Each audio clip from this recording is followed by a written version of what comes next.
What's up, Mafia? So Super Bowl weekend gave us a little roadmap of where the Eagles are headed.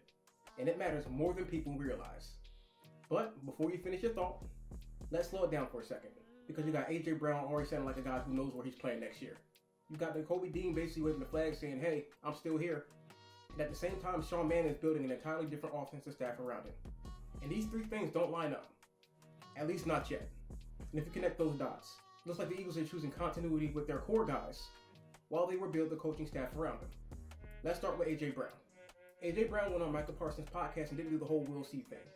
There was no vanilla answers and there was no gray area. He was talking like Philadelphia is still home.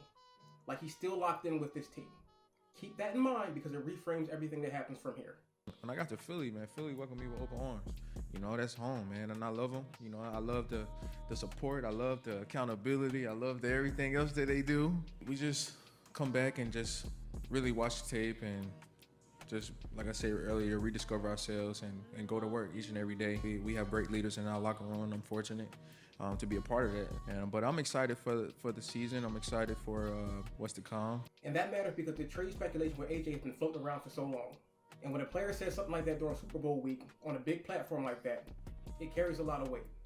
Does that mean that he's guaranteed to stay? No. And Howie's always going to listen to his players along with any options that he may have. But this is where the conversation starts to drift because AJ sounded like somebody who still expects to be on the team. And if AJ is back, the whole shape of this new offense changes. And this is the moment where the staff hires come into focus. Because you're not just building a new offense in February. You're installing a new culture, a new timing, and a new language. And nothing makes a staff look smarter than a receiver that can win on demand. And we have that in A.J. Brown. So now let's shift to the coaching side.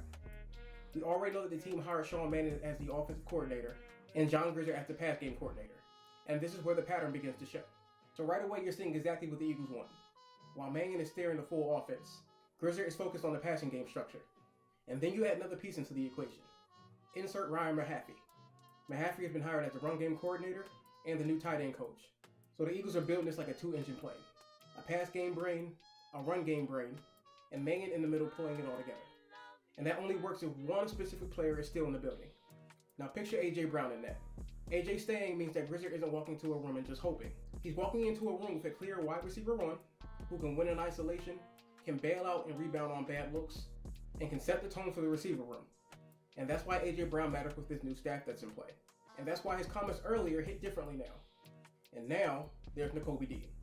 And this is where the conversation shifts, but it's still very well connected. Nakobe is currently a free agent, and he's been very open about coming back to the Eagles. Hey, Nakobe, obviously a free agent. How much would you love to come back to Philly? I would love to come back. I would actually want to come back. I've told the organization, know all the fans, know all my teammates know I want to come back and play for Philly. That's the whole point of this story. He's basically letting the Eagles know where he stands a month before free agents can be signed.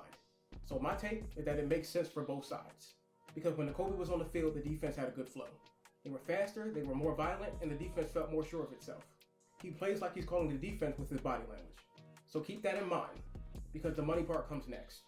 And the linebacker spot has been one of those positions that Philly has been trying to patch for years. If he understands the environment, if he meets the standard, and still has something left, you keep him. But that's only assuming that the numbers work. Now is it likely? That's where it gets complicated, because it's not about just liking the player. It's about what does the market say, and what does the cap say? The media frames it as a money priority question, with other names looming, and that part does make sense. And this is where Philly always seems to make a mistake. So here's the cleanest way to say it. If Nakobe's market is reasonable, then I think that Philadelphia keeps him. If another team comes in with a number that the Eagles can't match, then Howie will let him walk, and our first round draft pick, Jahad Campbell, will slide into a spot. But the player himself, he's clearly pushing to stay. And that matters whether the people or the organization wants to admit that or not. Now let's get to the final coaching move that ties this all together. Jeff Stoutland is out and Philadelphia had to replace an entire era up front. And the Eagles announced Chris Cooper as their new offensive line coach. This is the part that reframes the entire offseason. So now look at what Mannion has around him. Cooper on the O-line, Mahaffey for the run game and the tight ends, and Grisser in the passing game. And this isn't random. It's a staff aligned to one system, rooted in the Sean McVay coaching tree. All of these guys at one point or another has worked underneath Sean McVay, learning his system and how his offense works. This follows a pattern. Real systems do not fly by the seat of your ass ideas. So Philly is clearly hiring coaches with NFL pedigree and real experience in functional systems. Which brings us back to A.J. Brown and Nakobe Dean. This is where everything begins to collide. Because this offseason, it looks like the Eagles are doing two things at once.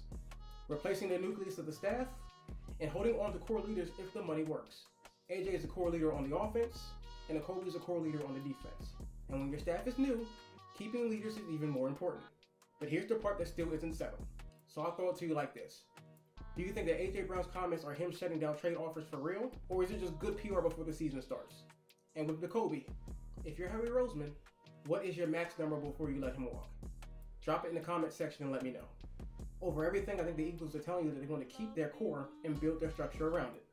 But that only works if the money and the timing doesn't force their hand.